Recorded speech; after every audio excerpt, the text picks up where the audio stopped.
I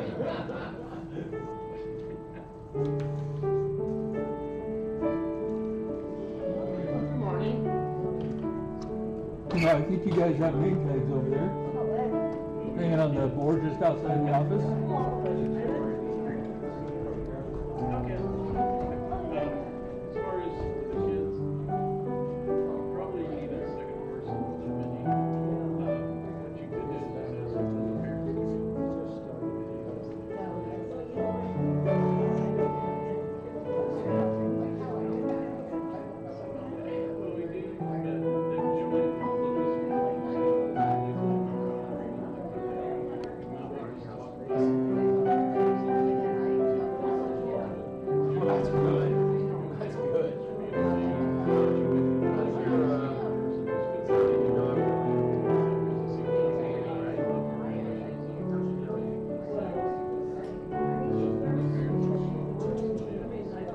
Get everyone?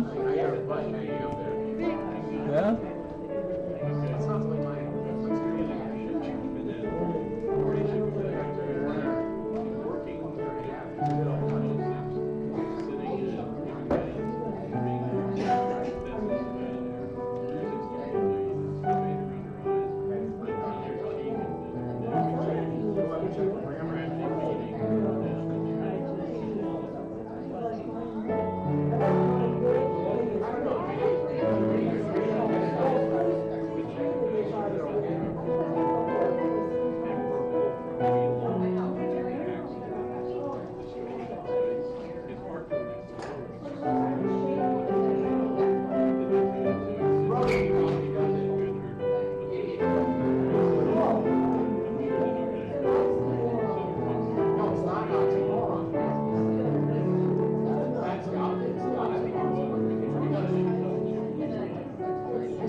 Victoria?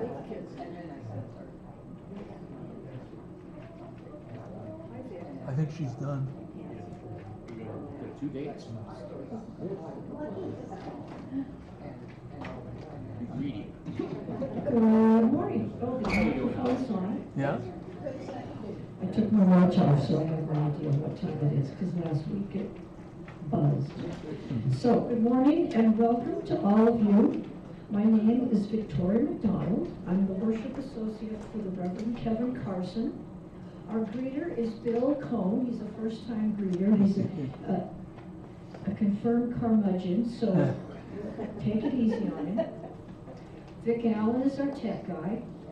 Marty Carson is home recovering, so Reverend Kevin will read Time for All Ages. Just now we're having June Allen as our musician, so that's very cool to see her. Thank you for coming, June. And Judy Stanley will provide childcare. This second Sunday is our potluck downstairs. We usually have enough food if we remember what week it even is in these tumultuous times. It's really like, oh my gosh, what's happening today? So you're welcome to come down and we'll just see how much. I brought some food and I imagine somebody else did. Our Change for Change, which is also on second Sunday, is for Happyville Farm, an amazing nonprofit that provides delicious fresh food for food pantries, soup kitchens, and low-income citizens in this town, and they do a fabulous job. Since this is my welcome to all of you, I offer a prayer found in our hymnal, written by W.E.B.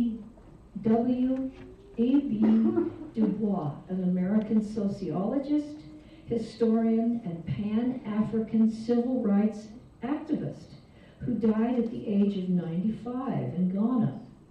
He wrote, "The prayer of our souls is a petition for persistence, not for the one good deed or the single thought, but deed on deed, thought on thought, until day calling unto day shall make a life worth living."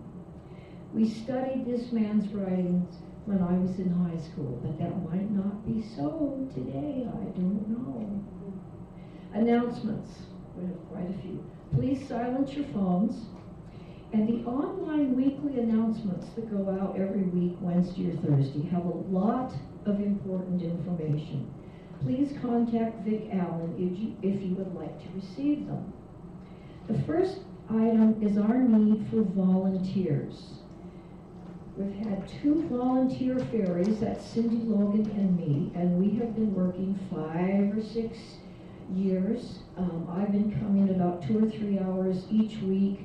I help with setting up coffee hour. We've been decorating downstairs, upstairs, although Catherine Giovanna has been doing a lot of decorating on some of our fun events. And we clean the kitchen, but we need new faces. I can explain what needs to be done, or my partner in crime, Cindy Logan, can also explain. Next, the onslaught has begun. Rexburg, as we well know, Rexburg Pride Group lost their grant for this year's festivities, and they are asking for donations. But does anyone have any information on our Idaho Falls Pride Group? They've asked for use of our parking lot Okay. for their gathering, but Oh, good. Oh, good. And Okay. we Yeah. are registered already for both events to have a booth, so Okay. it's on, the dates are shifted a little bit. I think it's Isn't it the usually June? 14th and 28th, no, June, or no, it's the 21st. It was the 14th in Rexburg, now it's the 21st of June in Rexburg and the 28th of June in Idaho Falls. Okay. All right, well, that's a very important celebration. But the White House, our White House, has proclaimed April National Child Abuse Prevention Month. But it has lied about the focus, surprise. They've sent out bigoted, unsubstantiated claims about trans and non-binary children and youth. These lies have focused on trans youth, and the crime in our schools, in our public schools, has quadrupled since they have come out against this. It's really very frightening. The book Coyote America will be discussed in church Thursday, April 17th. That's this Thursday coming up, 7 to 9 p.m. I read the book. It's fascinating. It's a little bit tragic. And try as we might, we have not been able to eliminate coyotes. They are everywhere. They have spread. because they have learned how to deal with humans. So we've done a good job on wolves, who are like the top of the chain. The philosophy group will be showing a movie here titled on Friday, Gattaca, April 18th, that's the Friday, 5:30. And Google, I've never heard about it, but Google said the 1997 movie was futuristic, suspenseful, and thought-provoking. And the other announcements that I've forgotten, Cindy Logan has set up 3 sign-up sheets downstairs, one for coffee hour, there's 3 others. And if we don't get sign-up sheets for coffee hour, we'll have to cancel coffee hour, which can be fun. We need someone to help today clean up. She's got all paper goods, so we can just throw our stuff out. If you use something that is not a throwaway, please wash it yourself. And somebody thinks the dishwasher's not working, and I think it is, but who knows? I figured out. So, community greeting, please talk to someone that you haven't talked to before. And I will ring the bell, and then we'll sit down. Good morning. No, I've talked to you, I'm sorry. You said I've talked to you. So. Oh, yeah.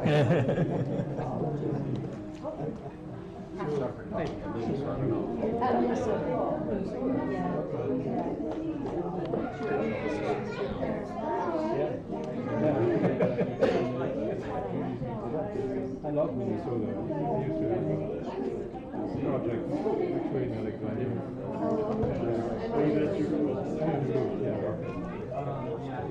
Well, that's really North Country. So you're here for a little while. Oh, sure. Yeah, good. Well, good to meet you. Nice to meet you. Nice to meet you.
Well, I got to know quite a bit when she was not in her best of shape, It's the first but we get together and just have time and listen there.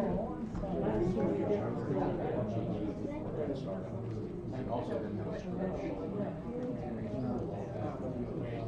museum.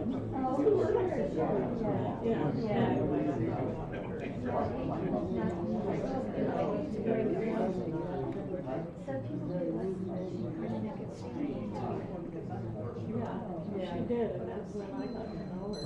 But where did you live? Pretty far away. It is.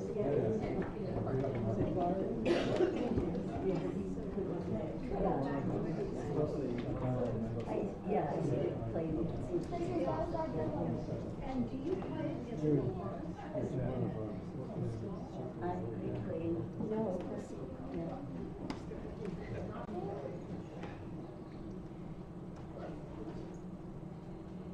While I ring the peace bowl slowly, I'm hoping we all can breathe in deeply, filling our lungs as full as we can, and we breathe in love, peace, and hope.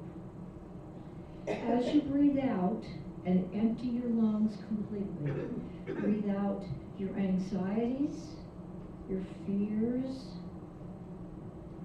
Release them for just a little bit. These are very difficult times we're living through.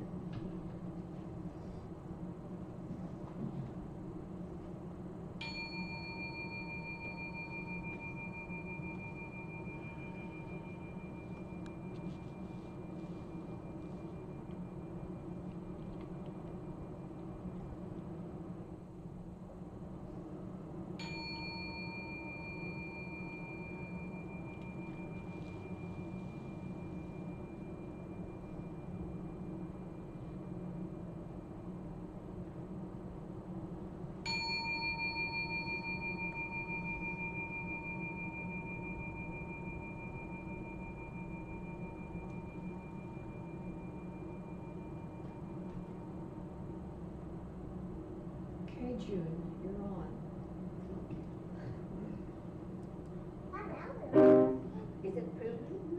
Yes. Oh. Yes. Sorry, I didn't give you a warning.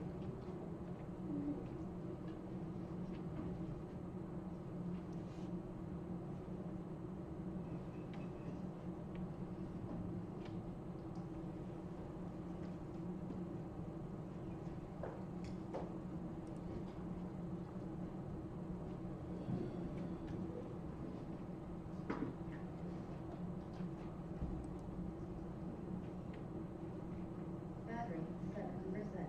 Connected to June Mega and June ST1.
June played to an invisible pianist. Very good, but she's also very good. Please join me in repeating our covenant found in the order of service. Love is the spirit of this community, and service is law. This is our great covenant, to dwell together in peace, to seek the truth and love, and to help one another. Lighting the chalice. These are words by Christine Robinson. We gather this hour as people of faith, with joys on sorrows, gifts, and needs. We light this beacon of hope, the sign of our quest for truth and meaning in celebration of the life we share together.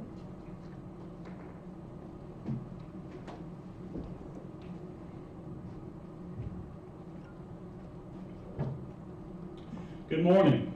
Good morning. Our call to worship this morning is the poem Seder Renewal by an unknown author. Let us order ourselves around this table to negotiate new covenants. Let's rewrite our tragedies. Let's renew history. Let's translate our enslavement into the freedom of this moment. Together we endured suffering. Now let's share a certain future. Past afflictions can be transformed into renewed blessings. Let us break bread and sing praises to life. Let our hallelujahs resonate deeply as tikkun nefesh.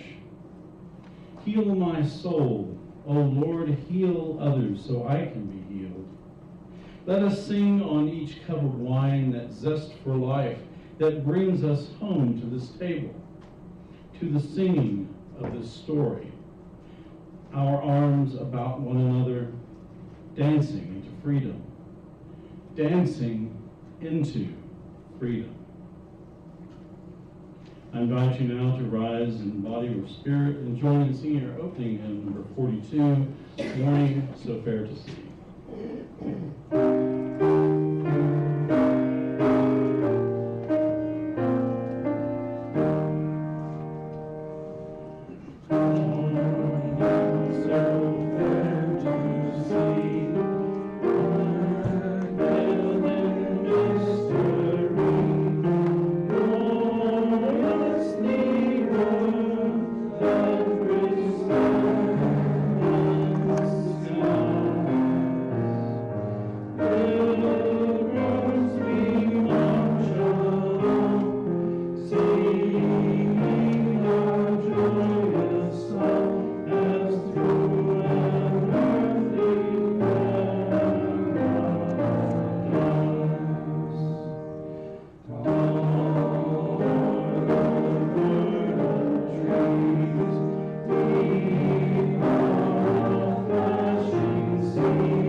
Our Time for All Ages story this morning is titled Grandmother's Lesson by Eliza Davy Pearman.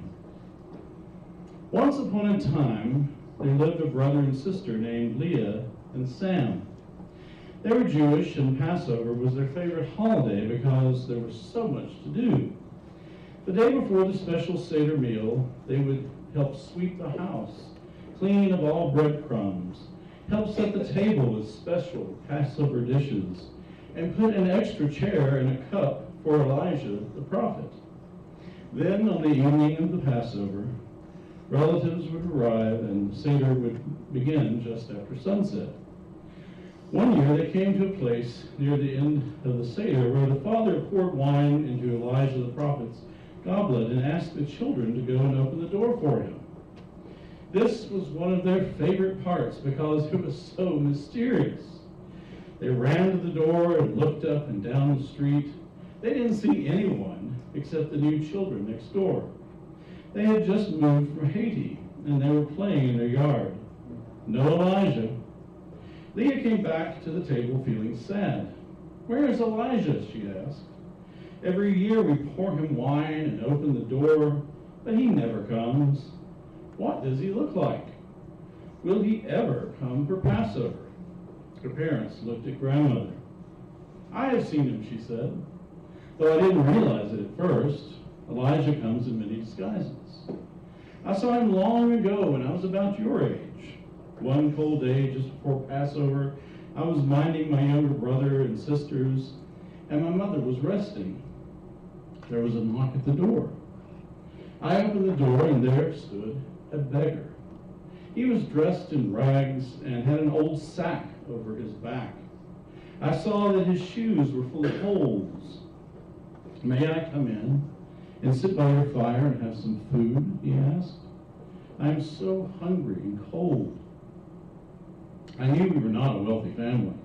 My parents worked hard and still had barely enough for a simple meal, let alone the Passover feast. 'We have nothing extra for you,' I said, and I shut the door.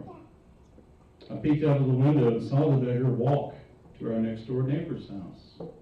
The neighbors had even less than we did, since the father had died. The mother worked very hard, taking in sewing, but she had many mouths to feed. I was sure that they would turn the beggar away. But I saw her open the door and invite him in. The next day, my mother was cooking our Passover meal, and I was setting the table. Suddenly, there was a cry from the kitchen. Our dog had grabbed the chicken from the counter, knocking over the apple raisin pudding my mother was preparing. When my father got home, he found us sitting and crying. There was no money to buy another chicken or to make another dessert to celebrate our Passover.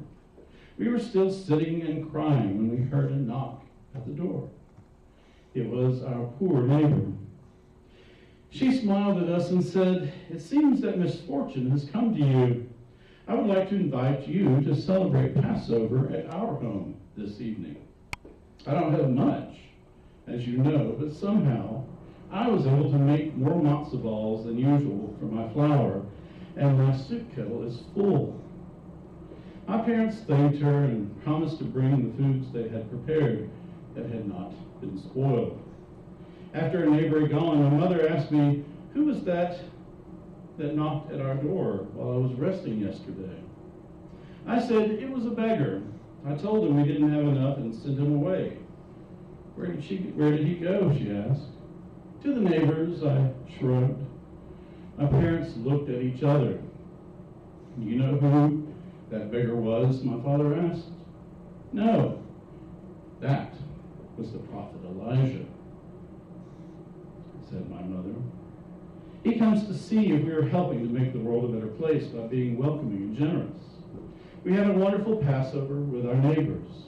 We found that when we shared from our kitchen, there was plenty for all. When it came to the part in the Seder where my father poured wine into the Elijah cup, I asked if I could go and open the door for Elijah. My parents smiled. Grandmother finished the story by saying, "I didn't see Elijah again, but ever since then, I tried to treat everyone as if they were Elijah. And I find there is always enough." When grandmother's story was finished, everyone was quiet. Then Sam asked, "What do you mean that you treat everyone like Elijah, grandmother?" Grandmother looked at them and asked a question. "What was the last kind and welcoming thing that you did for someone?" "I helped my teacher carry some books because she was tired," Sam answered. "I invited the new girl at school to play with me and my friends at recess," said Leah. "How did it feel?" asked grandmother. "Good, warm, and happy," they replied. "That is how it feels to treat everyone like Elijah," grandmother said. Then Leah jumped up from the table. I think Elijah would like us to invite our neighbors to celebrate Passover with us. Can we invite them to our Seder? Mother and father looked at each other and smiled. The new neighbors weren't Jewish. They had recently moved to the neighborhood from Haiti. This was exactly the spirit of welcoming that Elijah taught. Yes, go and tell them that if they would like to join our Seder meal, they will find our door open. It seemed that Elijah did visit that Passover day after all. We will now sing out our children.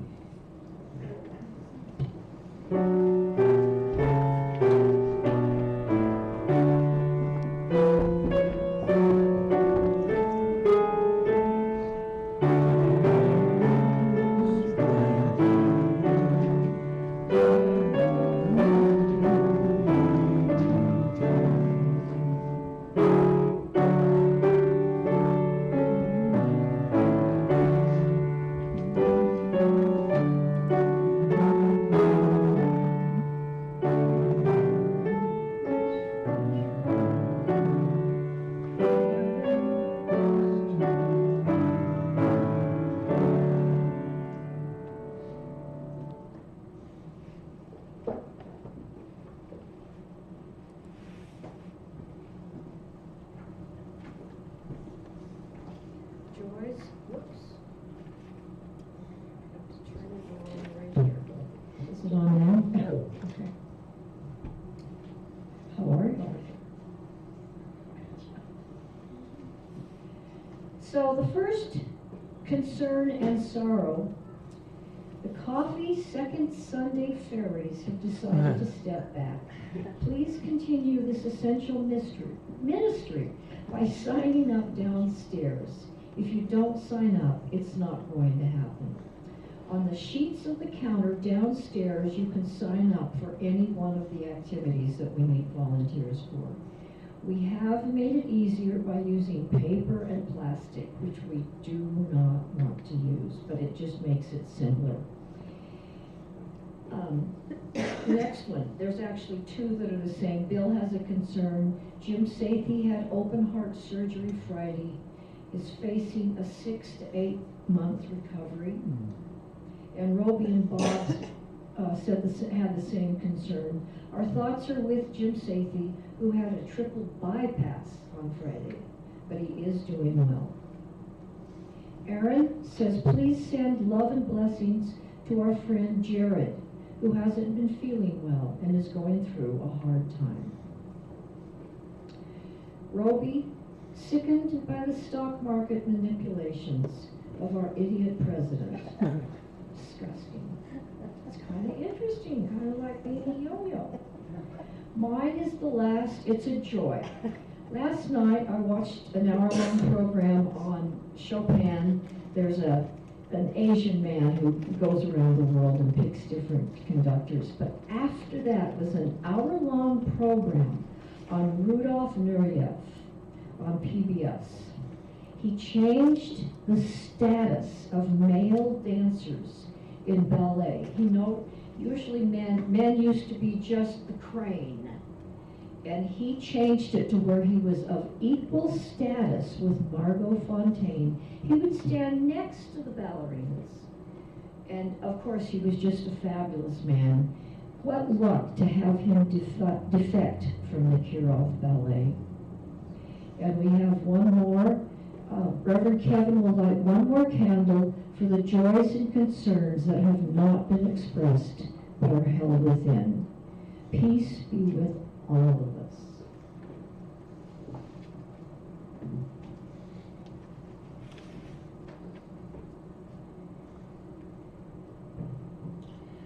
Our reading this morning is from an article I ran across about a year ago exactly, titled, Why I'll Be Celebrating Passover Differently This Year. And it was in the Time magazine issue on April 22nd, 2024. And it was written by Elliot Kupla, who is a member of the Jewish Voice for Peace Rabbinical Council. It's a little longer than usual, but I think you'll agree when you hear it that the article was so good that I couldn't find much I wanted to edit out. This is the bread of affliction that our ancestors ate in the land of Egypt. All who are hungry should come and eat. Anyone who is in need should come and partake of the Pesach sacrifice. So begins the declaration that is recited at the beginning of the storytelling section of the Passover Seder. These simple words encapsulate Passover's biggest message of justice, hospitality, and memory. They have been said by Jews around the world for millennia. But what do they mean this year? I was raised in a deeply culturally Jewish home. However, my hippie parents practice every kind of spirituality but Judaism. When I was 7 years old, my family celebrated Passover for the first time. I was enthralled by the tiny bowls of salt water, as well as a strange array of bitter and sweet foods. Then my father stood up and began to tell the Passover story with the words, "All who are hungry, come and eat." At that moment, I fell in love with Judaism. I loved the drama, sure, but also the underlying message of fairness. My parents never celebrated Passover again, but this one time was enough to form a core memory.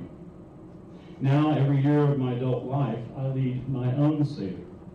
I have been proud to hold up a bumpy square of unleavened bread to symbolically welcome the hungry. With joy, I have taught my child that this is the heart of both Passover and Judaism. This year is different. Right now, over 1 million Palestinians are facing starvation, and the UN has asserted that the Israeli military is intentionally causing this hunger. In the face of this horror, how can I possibly say the words that so inspired me as a child, or teach them to my own child? In every generation, we read at the beginning of the Passover Seder, one is obligated to see oneself as someone who personally went out of slavery in Egypt. But what does this mean now? After all, the story of the Exodus is thousands of years old. The Hebrew word for Egypt is Mitzrayim, a narrow place, giving us a clue that the story can be understood as a universal parable for the human experience of oppression. In fact, the 19th century mystic Rabbi Nachman of Bretislav once said, "The exodus from Mitzrayim occurs in every human being, in every era." In other words, the Seder teaches us how to empathize with human struggles for justice and autonomy in every generation. Since October 7th, the Israeli military has killed over 34,000 Palestinians, including more than 13,000 children. At the same time, approximately 19,000 children have been left orphaned, and more than 1,000 children have lost limbs, leading to the largest cohort of child amputees in history. Meanwhile, more than 100 Israeli hostages may still be left in Gaza, leading their family members to protest on the eve of Passover for the government to prioritize ceasefire negotiations that would bring them home safely. The horror must end. As Jews, we've experienced genocide, displacement, and ethnic cleansing, and our own traditions teach us how to protect against it. In the Passover story, the Pharaoh orders all Egyptians to kill firstborn Hebrew sons, but the Egyptian midwives engage in an act of civil disobedience and refuse these orders. They risk their own lives to save the Jewish babies. It is this powerful act of solidarity that begins to defeat the Pharaoh's rule. Solidarity is not just a pretty word, but a powerful tool we need to leverage in this time. As Gazan writer Mohammed al-Kurd says, Gaza cannot fight the empire on its own. Or to use an embittered proverb my grandmother used to mutter at the evening news, they asked the Pharaoh, "Who made you a Pharaoh?" He replied, "No one stopped me." Perhaps most importantly, the story of Passover resistance is told through questions, through curiosity. And throughout the Seder, many things are done differently than usual to stimulate this curiosity. My ancestors understood that critical thinking is the enemy of dehumanizing atrocities. It is not an accident that right now pro-Palestinian protesters asking crucial questions are being silenced at U.S. campuses across the country. Most recently at Columbia, where administrators suspended protesting on April 19th and then had them arrested. Questioning is what we could not do while we were enslaved under Pharaoh. It's how we imagine freedom. This year, when my family gathers for Passover, we will not be celebrating as usual. This year, Passover will be about freedom in Palestine. When it comes time for the meal, I will be asking my guests to donate the cost of the meal to help feed people in Gaza, to read the stories of Gazan Palestinians, and to send letters to those in power to achieve a permanent ceasefire. This would mean an end to U.S. financial support to the Israeli military, and an end to U.S. support for regional war. We won't be saying the words, "May all who are hungry come and eat," this year. Instead, we will take some time to talk about the harsh realities of enforced starvation with even our youngest guests. And of course, we will make time for lots of questions. An offering to support the mission of this church will now be given and gratefully received.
I do not come from a Jewish family, but I have always been fascinated with the Pesach, or Passover holiday, as long as I can remember.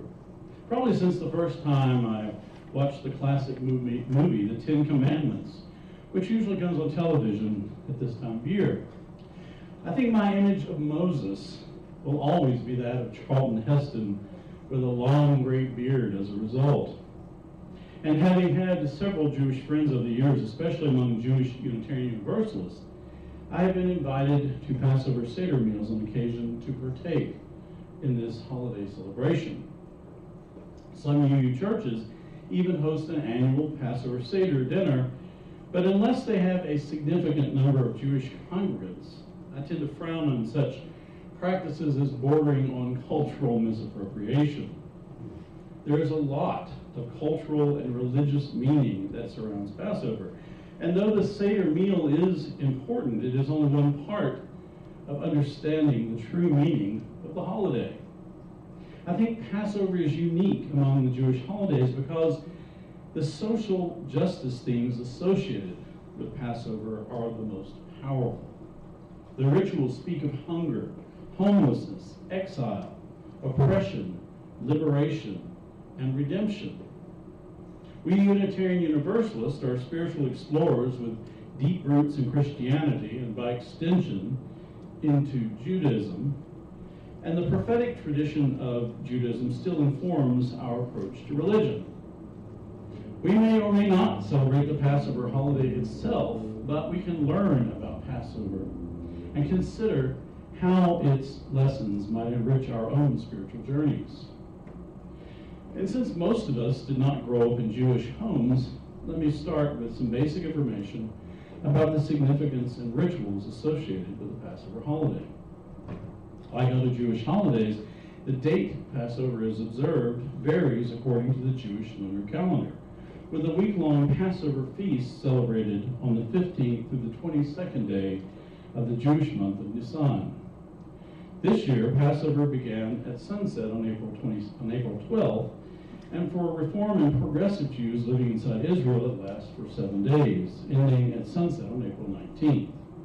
For Orthodox, Hasidic, and most Jews living outside of Israel, the festival lasts for 8 days, ending at sunset on Sunday, April 20th. In the Jewish calendar, night begins before day, so the holiday begins and ends at sunset. The story of Passover is centered on events described in the Hebrew Exodus from Egypt, which according to tradition occurred about 3,000 years ago, around the year 1446 BCE. As the story goes, several years earlier, Moses, as a baby, was set adrift in a basket on the Nile by his mother to avoid being killed by Pharaoh's soldiers, who were ordered to decrease the Hebrew slave population. Found and adopted by Pharaoh's childless daughter, Moses was raised in the royal Egyptian court as a prince of Egypt until the day he discovered his true Hebrew ancestry. Setting off on a journey of self-discovery, Moses encountered Yahweh, the God of Abraham, who spoke to him from within a burning bush and commanded him to return to Egypt and free the Hebrew people from slavery. Moses reluctantly obeyed and confronted Pharaoh, telling him of the divine order to free the Hebrew slaves or face God's wrath. But the hard-hearted Pharaoh was not convinced. A series of 10 divine plagues followed, with the 10th plague, the death of the firstborns, being the final message that convinces Pharaoh, after losing his own son, that the Hebrew God is too powerful to ignore. The Hebrew families are spared the loss of their firstborns by following Moses' instruction to paint their doorposts and lintels with lamb's blood, so that the angel of death would pass over their households when delivering God's wrath. Knowing Pharaoh could be fickle and untrustworthy, Moses and the Hebrews quickly head out of Egypt so fast that their bread had no time to rise, and they made their way toward the promised land of Israel. Pharaoh's anger grew, though, and he decided to pursue the Hebrews with his army to retaliate for the plagues. He soon caught up with them, trapping them between his forces and what the Bible calls the Sea of Reeds, traditionally thought to be the Red Sea. With the help of the miracle of the parting of the waters, the Hebrews escaped, and Pharaoh and his army were destroyed. Delivered from Egypt, the Hebrews became disobedient to God and ended up wandering the desert of the Sinai Peninsula for 40 years before they, without Moses, were allowed to enter the Promised Land. And the story of the Jewish people continues from there. You can read the book of Exodus or watch one of the many movie versions if you want more details. The story of the Exodus is a great story, and it has been the source of inspiration for the Jewish people for millennia, especially during centuries of often violent oppression. We can only speculate about how long the ancient Passover holiday has been celebrated, but the story has been retold every year, even during the darkest of times. The meaning of Passover is remembering history into the present. And the way it has been celebrated has evolved over time. After the first temple in Jerusalem was completed in the year 957 BCE, Passover was one of the major holidays which involved a pilgrimage to the temple to make sacrifices. One of the key rituals was the sacrifice of a paschal lamb in the temple, followed by their communal consumption, commemorating the lamb sacrificed to paint the doorways of Jewish homes in Egypt. This was also the common practice after the second temple was restored in 516 BCE, following the period of exile known as the Babylonian captivity, and it continued through Roman times. This would have been the case in the time of Jesus, and most scholars believe the so-called Last Supper in the Christian tradition was a communal Passover meal that included consuming a paschal lamb. When the temple was destroyed by the Romans in 70 CE, the sacrifice of animals was discontinued, and the home and Seder meal became the central focus of the holiday observance. The word Seder means order in Hebrew, and it is a very ritualistic meal that recounts the Exodus story with a particular emphasis on teaching Jewish children about their heritage. Although the story describes a lot of suffering, Passover is considered to be a happy holiday, to be shared with family and friends. Many contemporary Jewish families have two Seder meals, the one on the first night of Passover being a small family event, and a larger one on the second night, which includes friends and other guests. Preparation for the Seder begins days in advance, with the removal of all forms of leavened bread from the home, even crumbs, which is forbidden to eat during the holiday. Some sects of Judaism also refrain from eating rice, corn, and beans. Part of the food included in the Seder plate is simple unleavened matzah bread made from flour and water, which commemorates the hurried escape from Egypt when there was no time for the bread to rise. Other symbolic food on the Seder plate includes greens, usually parsley, which are dipped in salt water or vinegar to represent the tears of the oppressed Hebrew slaves. A mixture of fruits, nuts, and honey, which represents the mortar used in their forced construction labor. But bitter herbs such as horseradish and lettuce leaves, which represent their bitterness. A cooked egg that represents prayer, mourning, and the pilgrimage journey. And a lamb shank bone that represents the sacrificed paschal lamb. A sequence of glasses of wine are served as the ritual proceeds. And as you heard in our Time for All Ages story, the prophet Elijah is invited to be a guest at the meal. The ritual is structured according to a text known as the Haggadah, which means telling in Hebrew. There are many different versions of the Haggadah, and I have a copy of one version you can look at during our potluck. There are 14 parts to the ceremony, including readings about the Exodus and the interpretation of the story, and it may include music, such as the singing song Dayenu, which means it would have been enough. This may also be done as a kind of responsive reading. After an introductory question is asked, why does this night differ from all other nights? 4 standard questions are asked by the participants during the ceremony, and the Seder participants sing or recite prescribed answers. The 4 questions are, for on all other nights we eat either leavened or unleavened bread, why on this night only unleavened bread? On all other nights we eat all kinds of herbs, why on this night only bitter herbs? On all other nights we need not dip our herbs even once, why on this night must we dip them twice? On all other nights, we eat either sitting up or reclining. Why on this night do we all recline? The entire Seder ceremony is a wonderful form of dialogue that reminds the participants of the social justice themes I mentioned earlier. Finally, since at least medieval times, it concludes by saying the toast, next year, in Jerusalem. For some, this is an expression of hope for peace, justice, and deliverance from oppression. And for others, it is the hope for the arrival of a Messiah. As I keep emphasizing, Passover is a celebration for remembering a Jewish story. But it is a story that has inspired other oppressed peoples in many lands. It is easy to see, for example, how enslaved African Americans would see parallels to their own plight as they learned the Bible story in the years before the Civil War. There's a reason we still sing the African-American spiritual when Israel was in Egypt's land.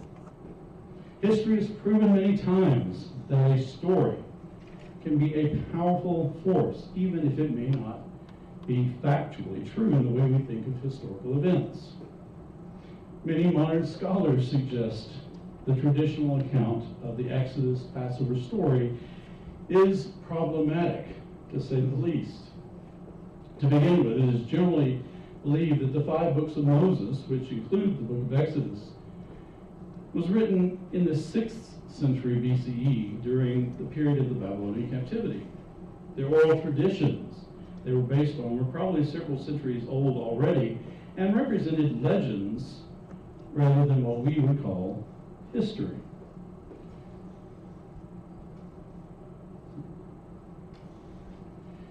On top of this, there is no corroborating account of the Passover story from any other source. And you would think the Egyptians would have at least mentioned such a dramatic series of events somewhere. Even the person of Moses is historically questionable, and many modern scholars refute the idea that the Hebrews were ever slaves in Egypt in the first place.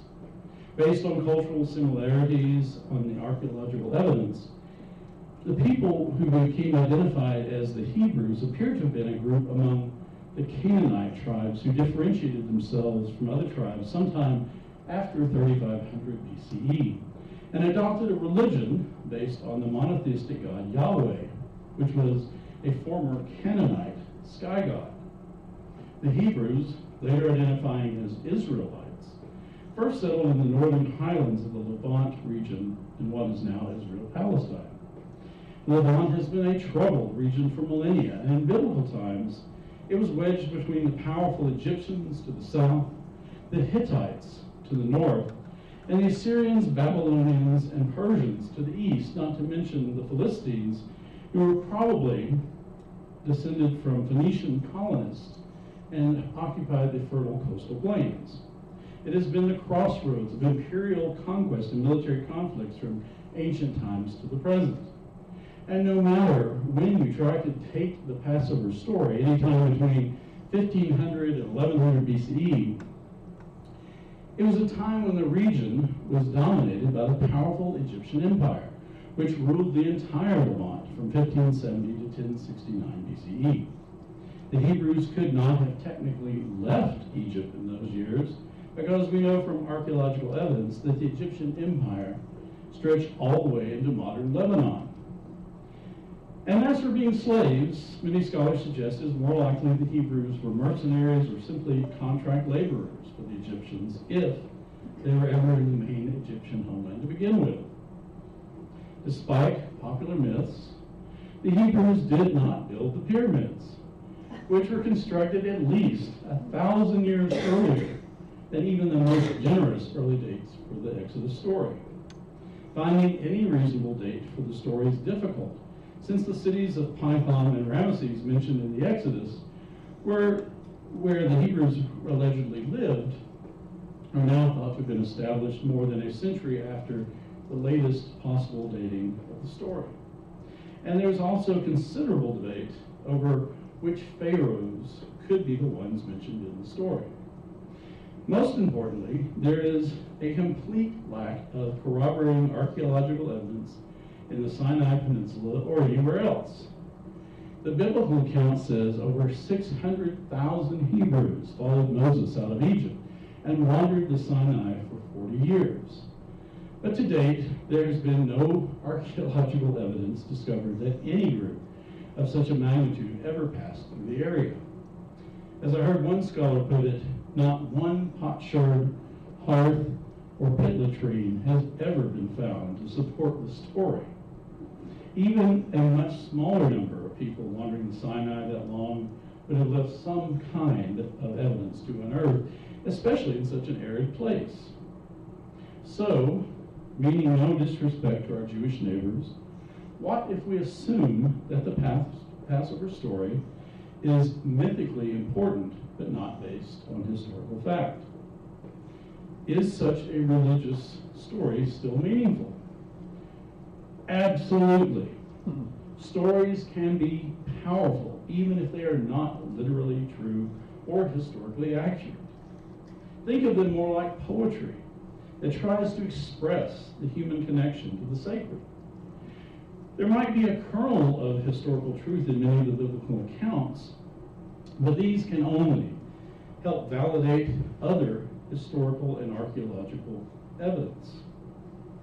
Mythical stories can help us reaffirm our religious and cultural identity.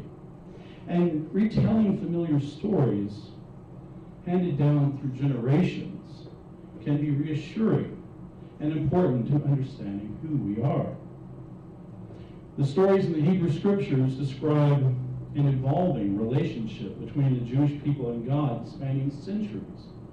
Stories to reflect upon when one is struggling on the spiritual journey, or when one is feeling overwhelmed by the world. More recent stories of the Jewish people can also inspire us when we think about the oppression they have so often endured and the struggle to survive and create a safe homeland after the Holocaust. The Hebrew Scriptures contain lots of stories that recount ancient struggles of a less powerful people to survive under the oppression of more powerful neighbors. But just consider the historically poor treatment of the Jewish diaspora in Europe and in America. Even if the Jews were never slaves in Egypt, the Jewish story is a remarkable liberation theology that speaks of faith and holy unrest and the power of human perseverance.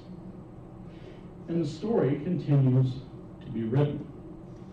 As the author described in our reading, it is painful to witness the recent suffering in Gaza and throughout the West Bank that began with the horrific attacks by Hamas on October 7th, 2023. No matter how we feel about the difficult and controversial history of Israel's relationship with the Palestinians, nobody can morally defend the brutality that Hamas inflicted on their victims, including many women, children, and elderly, or the hostage-taking. I know many Palestinian activists who publicly condemn Hamas and other violent organizations who claim to speak on behalf of all Palestinians. But at the same time, we should condemn the incredible violence that Palestinians have endured in response. The numbers of dead and mutilated Palestinians in the article from last year are unfortunately much larger today. It is now estimated that more than 50,000 have been killed, and more than 113,000 have been wounded. People all over the world, including in the streets of Israel, have been protesting for an end to the slaughter. But propped up by America, the current Israeli government seems unwilling to honor any form of peace agreement. Now our own government is trying to oppress free speech when it comes to the rights of Palestinians by intimidating universities under the guise of fighting anti-Semitism and deporting foreign students who dare to speak up or attend rallies. And let's not sugarcoat it. Some of the people who claim to be the most pro-Israel supporters in America are often motivated by Christian nationalist ideas about the need for the Jews to return to Zion so that their interpretation of biblical prophecy can be fulfilled, paving the way for Jesus to return. The same people are often just as anti-Semitic as other extremist groups and assume that Jews will ultimately convert to their version of Christianity or face damnation. It is also true that some of the most cynical Israeli politicians have long understood how some American Christians can be easily manipulated. And they routinely sponsor Holy Land trips for Christian leaders to bolster support for their secular state. It's hardly a coincidence that the current administration relies on the same right-wing Christian nationalist groups for political support. Anti-Semitism is all too real, and it has been the chronic a chronic evil of the moral history of the world. But we can be critical of the policies and actions of the Israeli government without being anti-Semitic. In fact, some of the harshest criticism comes from Israeli citizens who want to live in a peaceful coexistence with their Palestinian neighbors. They denounce the hardliners who want the complete expulsion of Palestinians through whatever means is necessary, even genocide. There can never be ends that justify such means. And Passover should offer a fundamental refutation of such thinking. Another year of violence and starvation has passed for the people of Gaza since Elliot Kukla's article was published, and it is hard to see how anyone with a conscience could fail to see the hypocrisy of gathering for the Passover Seder, speaking about freedom and saying, "May all who are hungry come and eat." I commend him for voicing his opinion, and I think he is being true to the Jewish prophetic tradition by doing so. Passover is meant to be a holiday that is a happy time for families, but it is also a holiday that openly confronts issues of social justice that we may prefer to ignore. It is good to be festive and happy, but I think we need more holidays like Passover that are honest about the negative aspects of the world and call us into serious reflection. As Kukla says in his article, we will take time to talk about the harsh realities of enforced starvation with even our youngest guests. And of course, we'll make lots of time for questions. We should all be asking such questions. We should all be concerned about feeding the hungry and freeing the oppressed. Most of us probably can't recount stories of our ancestors in bondage, though some of us can. But we can all witness what is happening today.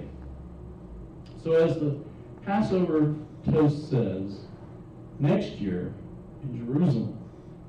But maybe we should also wish next year in Gaza, in Washington, D.C., and throughout the world. May we find stories to sustain us in difficult times and to bring us joy in the happier times. I invite you now to rise and body your spirit once again and join in singing our closing hymn number 104, When Israel was in Egypt's Land.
Our closing words are an adaptation of Dayenu, which means it would have been enough. And these are adapted from a humanist Haggadah for Passover created by Makar, the Washington Congregation for Secular Humanistic Judaism. If we were delivered from bondage while others remained enslaved, could we say Dayenu?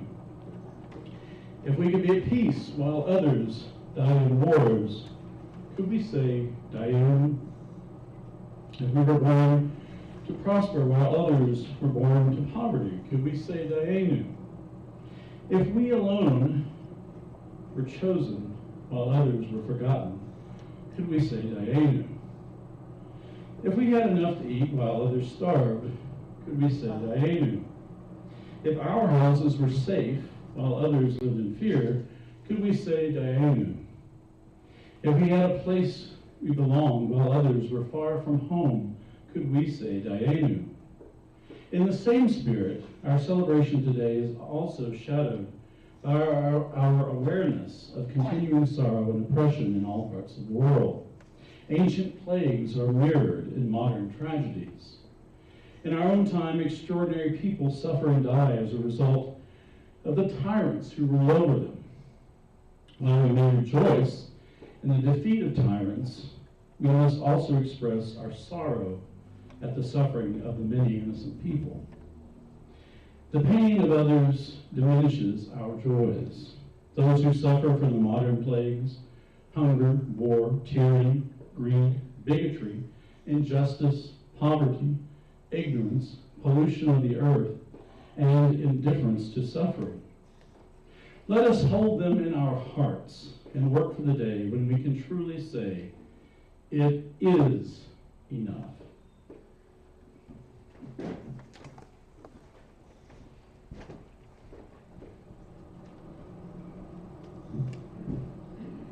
Please join me in repeating the words found in your order of service. We extinguish this flame, but not the light of truth, the warmth of community, or the fire of commitment. These we carry in our hearts until we are together again.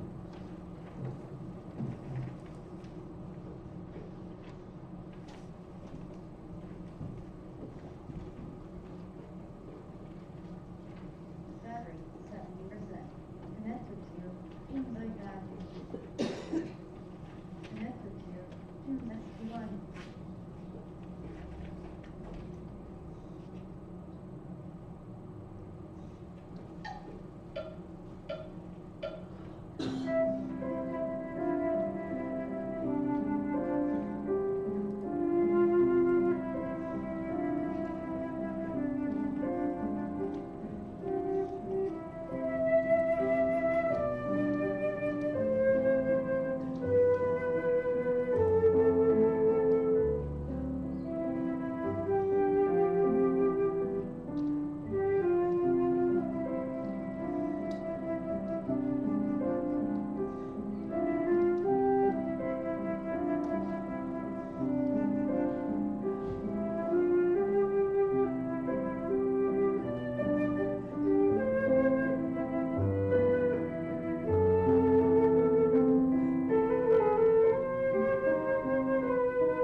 So remember, everyone is invited to join us downstairs for our monthly potluck.